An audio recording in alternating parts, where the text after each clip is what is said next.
Welcome to this Greenville County Library System virtual event. My name is Rachel, and I'm the Adult Outreach and Event Coordinator for the library. I'm so pleased that you could join us tonight for Winter Night Whisperings featuring Valentine Wolf. If you're interested in our other virtual events and activities, please check out our website, greenvillelibrary.org, and select Adult Virtual Events under our Classes and Events button. You can also check out any of our on-demand classes and activities under Adult Classes and Activities. If you're interested in checking out any music or streaming music with Freegal, make sure your library card is up to date and come visit us at any of our locations. We look forward to serving you soon. And now for the main event. Marley was dead to begin with. In the 19th century, Christmas Eve entertainment was gathering around and telling ghost stories. Valentine Wolf has always found it fascinating that one of the most inspiring Christmas tales, Charles Dickens' A Christmas Carol, is in fact a ghost story. Tonight we're going to return to that bleak midwinter holiday tradition. We have 3 songs for you with a ghostly accompaniment and then a ghost story of our own. Ada Buisson's wonderfully macabre The Ghost Summons. So light a candle and pour a glass of Christmas cheer, and let's celebrate those of us who know the bumps in the night are not reindeer. Enjoy.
It was in the early days of my professional career, when patients were scarce and fees scarcer. And though I was in the act of sitting down to my chop and had promised myself a glass of steaming punch afterwards in honor of the Christmas season, I hurried instantly into my surgery. I entered briskly, but no sooner did I catch sight of the figure standing leaning against the counter than I started back with a strange feeling of horror which for the life of me I could not comprehend. Never shall I forget the ghastliness of that face, the white horror stamped upon every feature, the agony which seemed to sink the very eyes beneath the contracted brows. It was awful to me to behold, accustomed as I was to scenes of terror. "You seek advice?" I began with some hesitation. "No, I am not ill."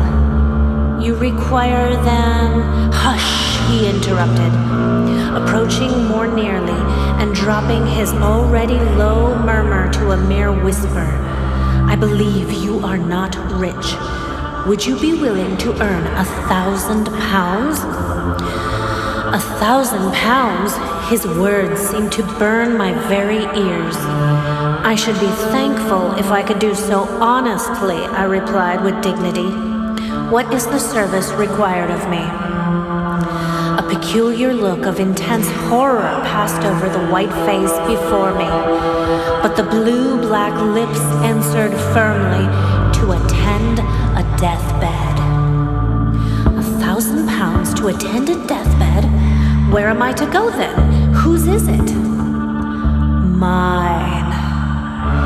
The voice in which this was said sounded so hollow and distant that involuntarily I shrank back. "Yours? What nonsense! You are not a dying man. You are pale, but you appear perfectly healthy. You—" "Hush," he interrupted. "I know all this. You cannot be more convinced of my physical health than I am myself. Yet I know that before the clock tolls the first hour after midnight, I shall be a dead man." He shuddered slightly, but stretching out his hand commandingly, motioned me to be silent. "I am but too well informed of what I affirm," he said quietly. "I have received a mysterious summons from the dead. No mortal aid can avail me. I am as doomed as the wretch on whom the judge has passed sentence. I do not come either to seek your advice or to argue the matter with you, but simply to buy your services. I offer you £1,000 to pass the night in my chamber and witness the scene which takes place.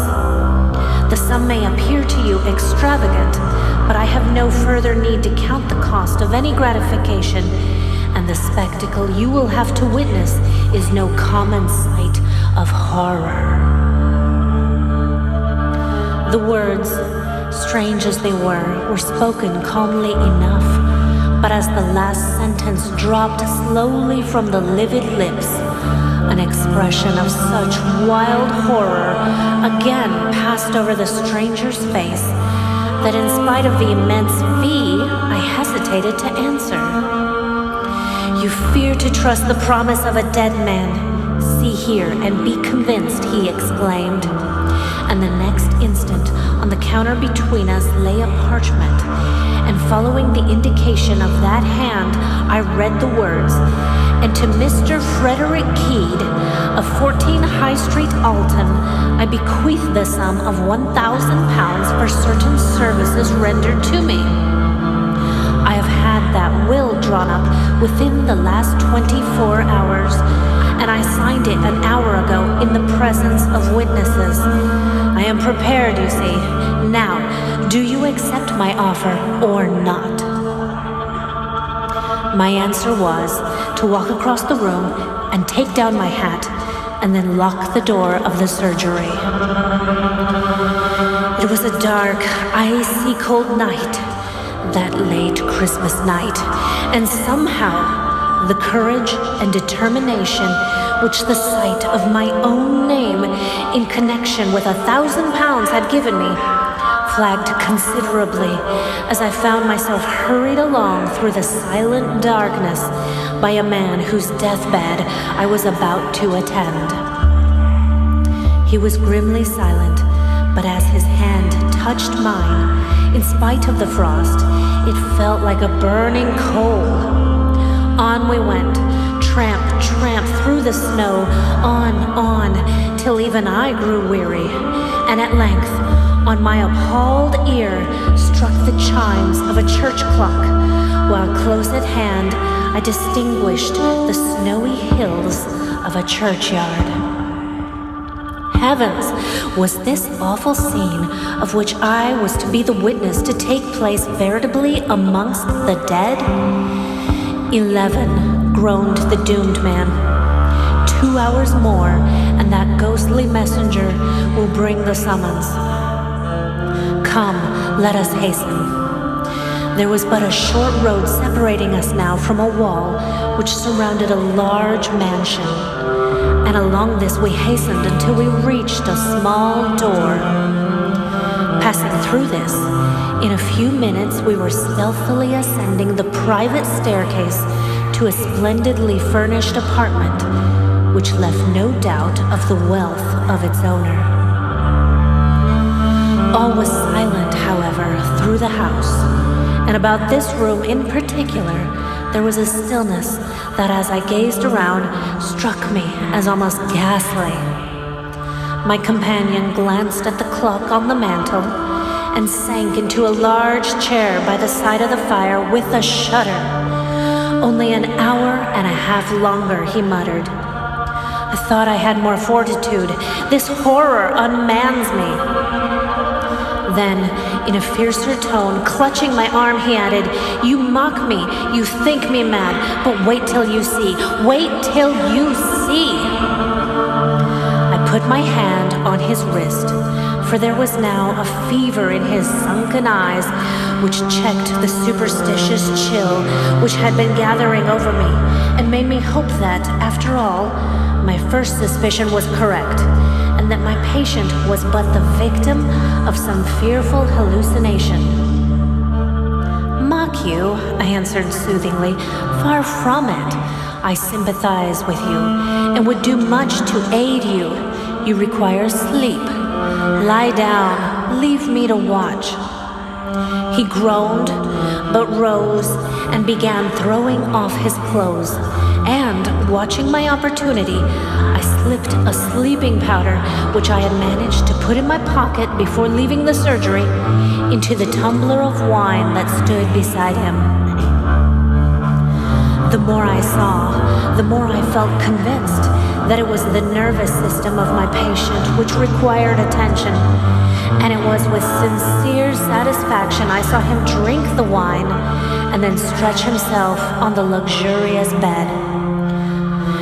I thought, as the clock struck 12, instead of a groan, the deep breathing of the sleeper sounded through the room. I thought, I won't receive any summons tonight. I may make myself comfortable.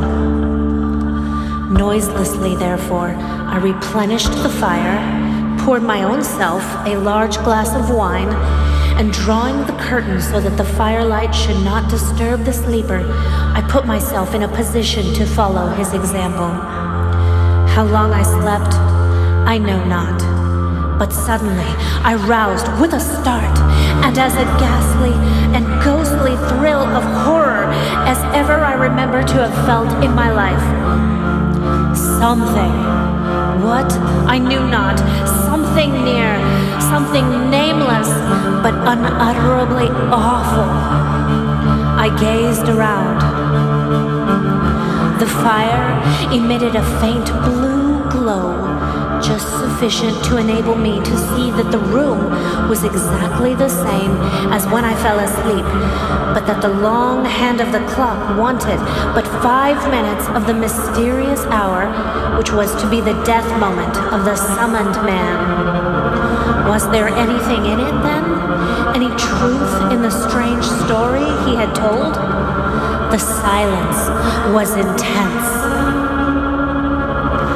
I could not even hear a breath from the bed, and I was about to rise and approach when again that awful horror seized me, and at the same moment my eye fell upon the mirror opposite the door, and I saw... Great heaven, that awful shape, that ghastly mockery of what had been humanity. Was it really a messenger from the buried, quiet dead?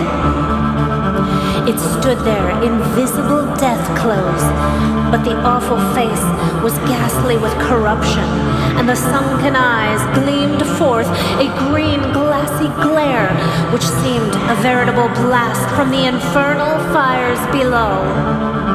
To move or utter a sound in that hideous presence was impossible, and like a statue I sat and saw that horrid shape move slowly towards the bed. What was the awful scene enacted there? I know not. I heard nothing except a low, stifled groan, and I saw the shadow of that ghastly messenger bending over the bed. Whether it was some dreadful but wordless sentence its breathless lips conveyed as it stood there, I knew not. But for an instant, the shadow of a claw-like hand, from which the third finger was missing, appeared extended over the doomed man's head. And then, as the clock struck one clear silvery stroke, it fell, and a wild shriek rang through the room, a death shriek. I am not given to fainting, but I certainly confess that the next 10 minutes of my existence was a cold blank, and even when I did manage to stagger to my feet, I gazed round, vainly endeavoring to understand the chilly horror which still possessed me. Thank God the room was rid of that awful presence. I saw that. So gulping down some wine, I lighted a wax taper and staggered toward the bed. I prayed that after all I might have been dreaming, and that my own excited imagination had but conjured up some hideous memory of the dissecting room. But one glance was sufficient to answer that. The summons had indeed been given and answered. I flashed the light over the dead face, swollen, convulsed, still with the death agony. But suddenly, I shrank back. Even as I gazed, the expression of the face seemed to change. The blackness faded into a deathly whiteness. The convulsed features relaxed. And even as if the victim of that dread apparition still lived, a sad, solemn smile stole over the pale lips. I was intensely horrified, but still I retained sufficient self-consciousness to be struck professionally by such a phenomenon. Surely there was something more than supernatural agency in all of this. Again, I scrutinized the dead face, and even the throat and chest, but with the exception of a tiny pimple on one temple beneath a cluster of hair, not a mark appeared. To look at the corpse, one would have believed that this man had indeed died by the visitation of God peacefully while sleeping. How long I stood there, I know not, but time enough to gather my scattered senses and to reflect that, all things considered, my own position would be very unpleasant if I was found thus unexpectedly in the room of a mysteriously dead man. So, as noiselessly as I could, I made my way out of the house. No one met me on the stairs. The little door opening into the road was easily unfastened, and Thankful indeed was I to feel again the fresh, wintry air as I hurried along that road by the churchyard. There was a magnificent funeral soon in that church, and it was said that the young widow of the buried man was inconsolent. And then rumors got abroad of a horrible apparition which had been seen on the night of the death. And it was whispered that the young widow was terrified and insisted upon leaving her splendid mansion. I was too mystified with the whole affair to risk my reputation by saying what I knew, and I should have allowed my share in it to remain forever buried in oblivion had I not suddenly heard that the widow, objecting to many of the legacies in the last will and testament of her husband, intended to dispute it on the score of insanity, and there gradually arose the rumor of his belief in having received a mysterious summons. On this, I went to the lawyer and sent a message to the lady that as the last person who had attended her husband, I undertook to prove his sanity. I besought her to grant me an interview in which I would relate as strange and horrible a story as ear had ever heard. That same evening, I received an invitation to the mansion. I was ushered into a splendid room, and there, standing before the fire, was the most dazzling, beautiful young creature I had ever seen. She was very small, but exquisitely made. Had it not been for the dignity of her carriage, I should have believed her a mere child. With a stately bow, she advanced, but did not speak. I come on a strange and painful errand, I began, and then I started, for I happened to glance full into her eyes, and from them down to the small right hand grasping the chair. The wedding ring was on that hand. I conclude you are Mr. Keed, who requested permission to tell me some absurd ghost story, and whom my late husband mentions here? And as she spoke, she stretched out her left hand, and my eyes were fixed on that hand. Horror. White and delicate it might be, but it was shaped like a claw, and the third finger was missing. One sentence was enough after that. Madam, all I can tell you is that the ghost who summoned your husband was marked by a singular deformity. The third finger of the left hand was missing, I said sternly, and the next instant I had left that beautiful, sinful presence. That will was never disputed. The next morning, too, I received a check for £1,000, and the next news I heard of the widow was that she had herself seen that awful apparition and had left the mansion immediately.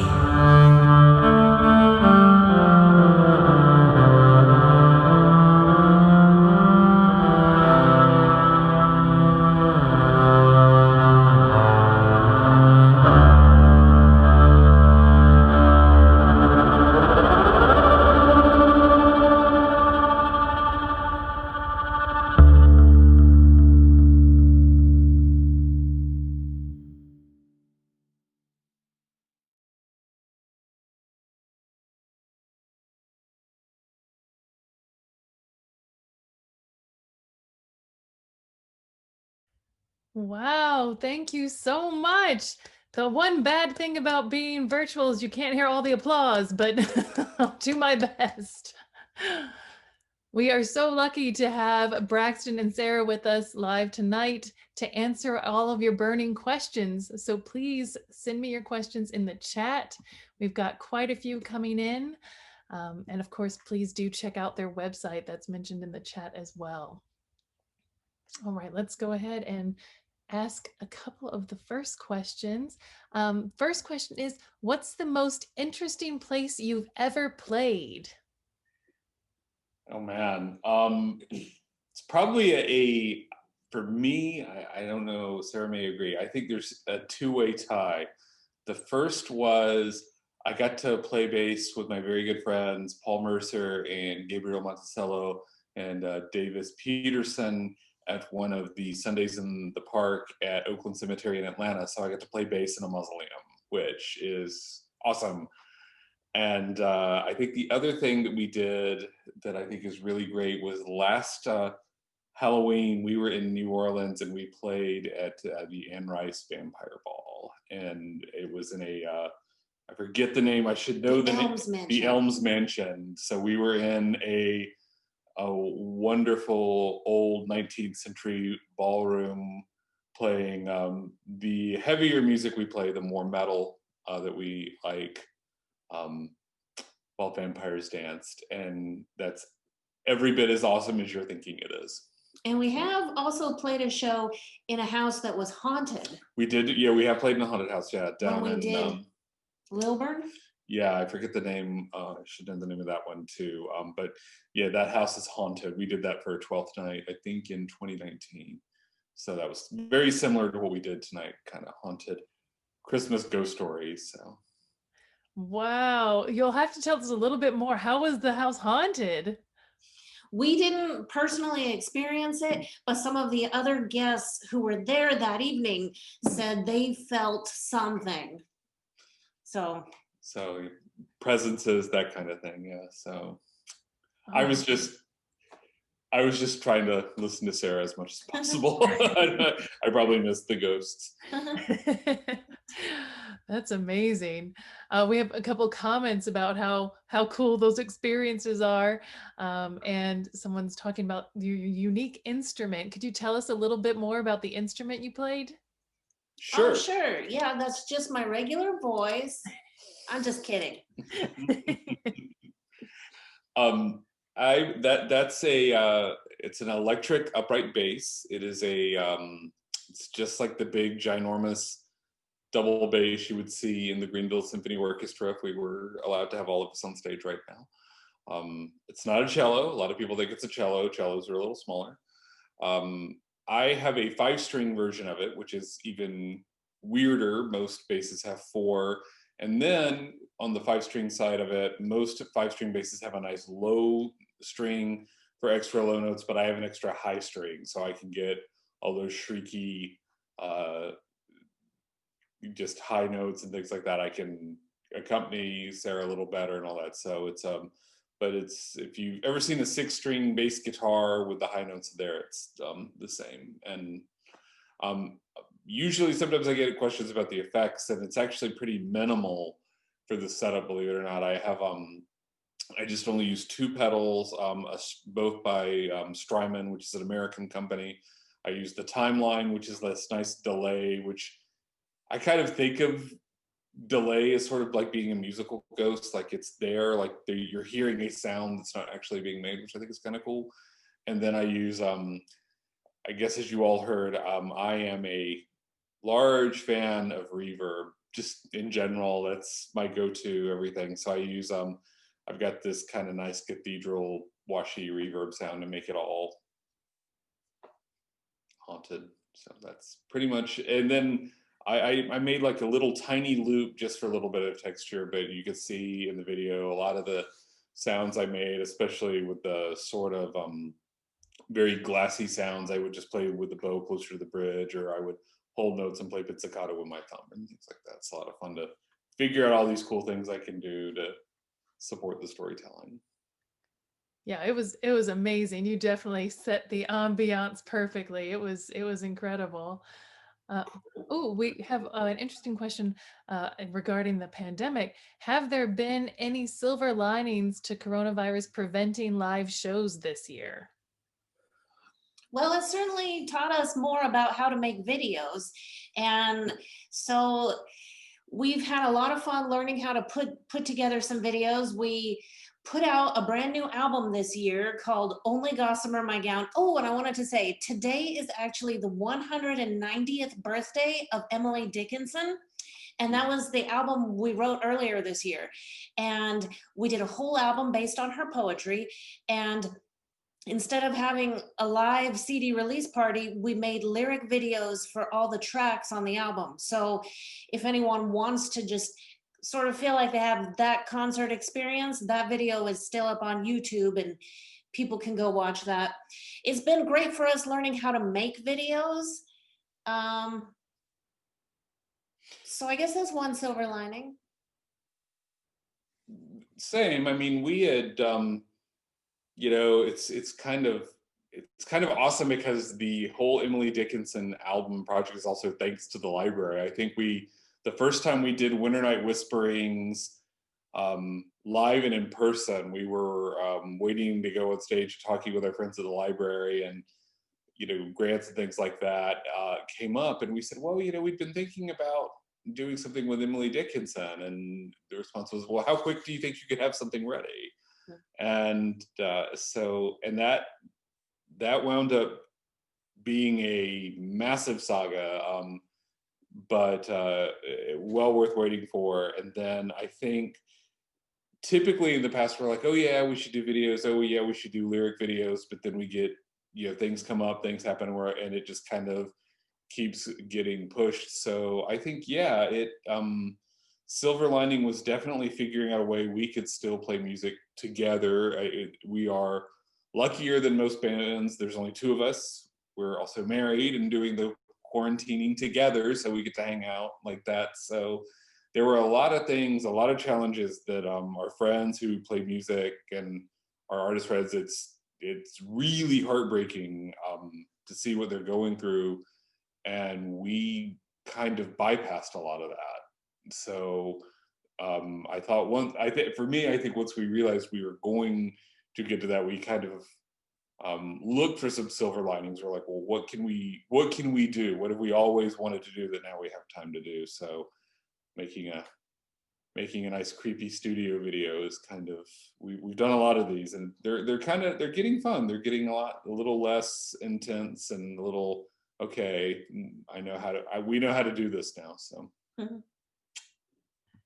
That's great. Yeah, I love that you just had to sort of embrace the challenge and find something positive in it.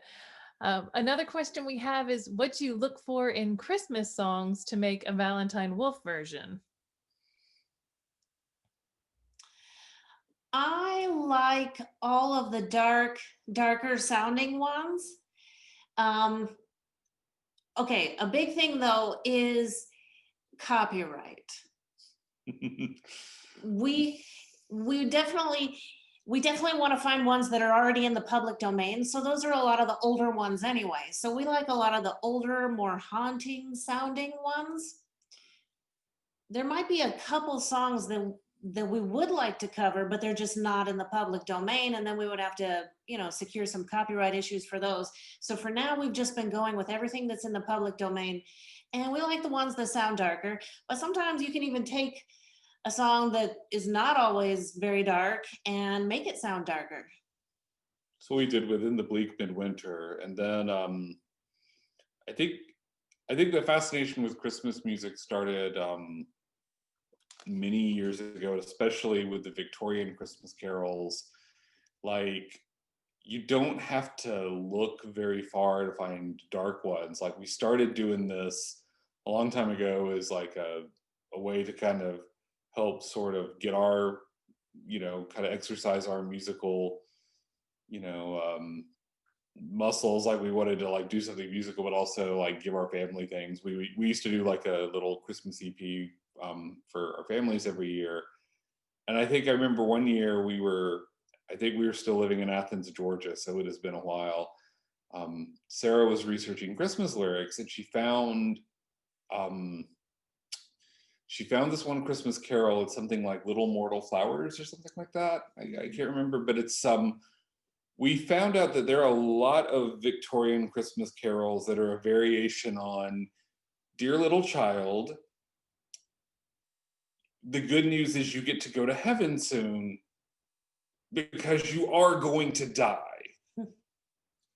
Like, and I mean, when you look at infant mortality, especially, I remember reading somewhere like in the height of the Ripper era London, so it's right at the end of the Victorian era, 1880s and everything, and among some of the, you know, lower classes, infant mortality was as high as 1 in 3. And you read these histories about certain famous people who survived it, everything. And there's stories about, well, the parents waited a week to see if it was even worth it to, give the child a name. So it's like a really intense, nothing I have the remote frame of reference for.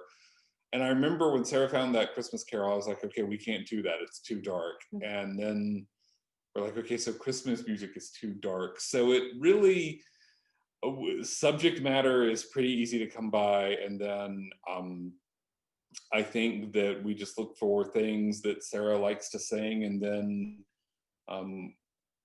a lot of it is just trying to see if we can do something with it. If I don't know. I'm trying to remember. I'm trying to think if there's anything that we've ever tried and we're like, yeah, okay, no, we can't figure out how to make that work. There is an amazing website that has just about all the Christmas songs you could ever want. And it's called the Hymns and Carols of Christmas.com. I'm pretty sure it's .com, but just do a Google search for the Hymns and Carols of Christmas. And that website has pretty much everything. Oh, that's great. Here's another question. What is the origin of your band name? Well, the name Valentine Wolf is a character from a Simon R. Green novel. He is a very incredible author who wrote a lot of space opera type novels, but then he also wrote some mysteries. His books are really good. I recommend it. Simon R. Green. And one of the characters was named Valentine Wolf. And we just thought that would be an incredible band name. So I love that. I love a literary reference. Why we love playing at the library, because the band name comes from books. We write albums about Emily Dickinson and Edgar Allan Poe and Mary Shelley, and it's like pretty much everything we do is very much informed by the fact that we just love to read, and having a library in our city that lets us come play our music there. It's just the coolest thing ever. It's the perfect partnership. I'm a fan. Libraries for the win. Shameless plug. Everyone get your card if you don't have one already, so you can check out all these great books. Here's another one. Can you tell us a bit more about this Victorian tradition? Sure. Sarah's gonna grab a book for you. This is an actual book. My younger sister gifted this to us for Christmas. It's the Valancourt Book of Victorian Christmas Ghost Stories. Is it backwards, or can you read it? Can y'all read it? Yeah, there you go. Okay. I don't remember where or when exactly we figured this out, but we were, I think, doing some research. Yeah, the story we read tonight was from this collection. Actually, in this collection, yeah. And we found out that, as we said it in the intro, that the popular thing to do on Christmas Eve, and especially 19th century London, was, yes, we all gathered around, we had eggnog and everything, but everybody told each other ghost stories. That was how they passed the time on Christmas Eve. And we were like, that's so cool. Like, why do we stop doing that? And then the more, you go down even just the cursory Google, Wikipedia rabbit hole, I discovered that's why A Christmas Carol is a ghost story. That's why it is what it is, and why Charles Dickinson, there's too much. It's why Dickens wrote a ghost story. And I don't know that I ever really questioned that aspect of it up until that moment. I was like, it never really occurred to me, well, why a Christmas story? Why not just, Ebenezer Scrooge wanders the streets of London and finds himself? Why do there even have to be ghosts in it at all? Well, that's why. And then we started, and it's like, what if those, it's like when you see an illusion, all of a sudden it starts popping up everywhere. And like on our social media, without fail, we had a friend who even, I wound up retweeting her tweet. It was like, she was like, we need to bring back the tradition of telling Christmas ghost stories. And I was like, funny, you should mention that. Because it just, there's all those articles that go around, but yeah, essentially, that's what it was. And there was a whole, I mean, there's enough to fill several anthologies full of these wonderful stories. And Sarah wound up picking The Ghost Summons. I had never read it. It was, I think, kind of some interesting things. The accompaniment I did, it was in the silent movie tradition. I was improvising that score. That was all listening to her and trying to create something on the fly, which was kind of cool. But like, we tried to find something more about Ada, our author, and there's like nothing about her at all. If you Google her, it just takes you to this ghost story. So so it was kind of cool. It was this fun way to pass the time, and we highly recommend it. For I don't know why Christmas is so, even more so than Halloween, very macabre and dark for me, but I don't know. I think it's all thanks to Jacob Marley. That's great. And I had not thought about that either until you mentioned it. And then I was like, oh, yeah, this is a ghost story that we're celebrating every year. So that was really, really interesting for me to discover too. And it sounds like now I've got a job, a librarian job, to do some research on the author and see if I can find out more about her. One question that is sitting in the chat is, what has been your favorite quarantine reading? Wow. Oh, I've been enjoying a lot of stuff. I got the new Stephen King book when that came out earlier this year. It was a collection of shorter stories. That was very good. I reread The Stand at the very begin of the quarantine because that's a fun plague book so it was fun. One of my favorite authors is Kate Elliott. And so I was rereading several books by her. I also really like Shauna McGuire, and so I've been rereading some of her books. We seriously, this is a shameless plug. It's fine because we really do adore the Greenville County Library System. We make like bi-weekly, like when the library opened back up after the state shut down, there was like a cyber release. Sarah reads a lot of really good stuff from the library. She has an anthology on ghost stories out right now that I've kind of grabbed and reading, and a cool another anthology about witches' tales. I finally got around to, Sarah had read it a while back, but if you've not checked out Dracul, which is Dacre Stoker's sort of prequel to Dracula, I finally got a chance to read that. Sarah's going to grab it for you because it was actually a collaboration effort, and I don't want to not credit the other author. She's grabbing that. I had always, even before the show came out, I had decided, I think last year, I was going to read all of the Witcher books by Andrzej Sapkowski, and I finally have made it through all the whole saga, all the short stories, and I also read Joe Abercrombie's The Blade Itself trilogy. If you're a fan of Game of Thrones, but you think that there should be more detailed fight scenes and it should move quicker, then Joe Abercrombie is your guy. It's really good. And then there's always, I mean, I'm reading a book. This is, kind of obsession, everything. I just got this book called Cello Mind, which is an exhaustive study of intonation on the cello or all string instruments. And I'm reading that because I'm cool. But yeah, this is J.D. Bart. Okay, that's Hex Life. That's the witch anthology that I'm going to check out. And yeah, this is Dracul, J.D. Barker and Dacre Stoker. And this is really cool. It's a really, really cool book. If you're a fan of Bram Stoker's work at all, definitely read that. And I think, yeah, pretty much everything else, I think I may have, I read a lot about how audio compressors work and how sound works and stuff like that. That's probably not as exciting as Dracula. Well, those are great. Everyone put those on your hold list and check those out from the library.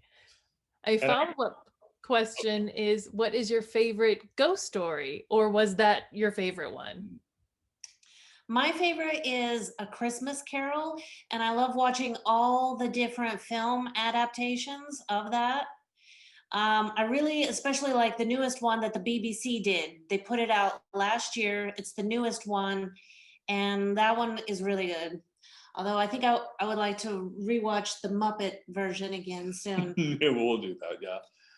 Um, my favorite ghost story. While I'm stalling for time, I will also say we also have a lot of really good friends who are fantastic authors, and we read a lot of their books. So I would start name checking them, but then I would be mortified if I would forget them. But if we know you in real life and you have given us one of your books, we are reading it and we are probably really, really digging it.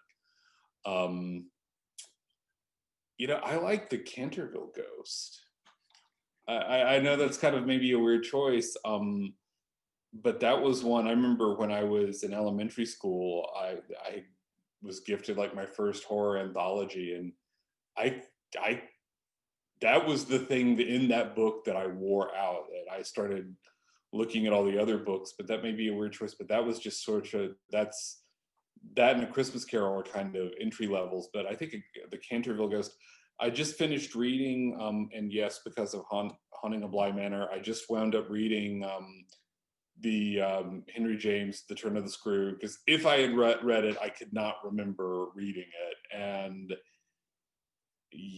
I mean, I don't know what the statute of spoiler limitation is on a book that came out in the 19th century, but like, what I loved is I felt that he does a really phenomenal job of not really committing to the ghost being real one way or the other. And I think that's intense. And I'm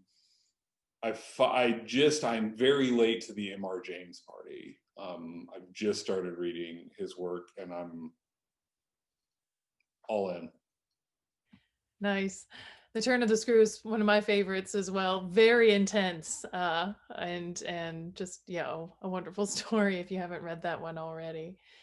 It was insane, even kind of knowing a bit what was coming because of seeing Haunting of Bly and being able to film the books. I remember I turned the last page and I was like, "Oh wait, okay, what just happened?" I'm like, "Wait, what?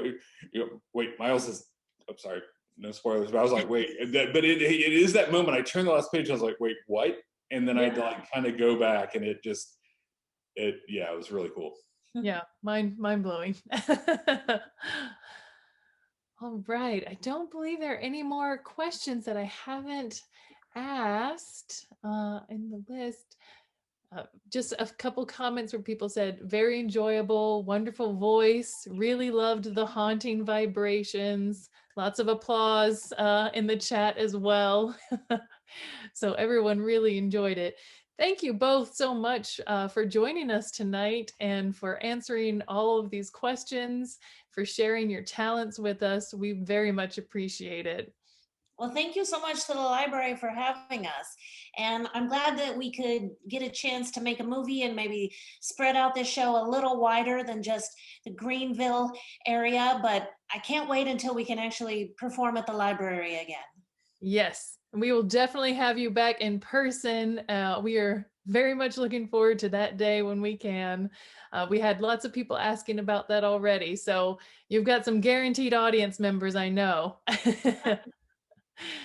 Thank you for all of you for joining us for Winter Night Whisperings. If you enjoyed the ghost story tonight, be sure to sign up for Adult Winter Reading. That's January 4th through March 1st, and you'll get prizes for doing something you already love doing, and that's reading. And also check out our adult virtual events page for any more live content in the meantime. And don't forget that your library card is your free ticket to so many wonderful resources. So besides regular books, you've also got databases, downloadables, streaming. That includes TV, ebooks, audiobooks, music, all of that fun stuff. And as always, please do follow us on Facebook, Instagram, and Twitter for library updates and sign up for our e-newsletter. So thank you all for your time, and we look forward to seeing you very soon. Thank you again to Valentine Wolf, Sarah Braxton. We appreciate you so much. Have a good night, everybody.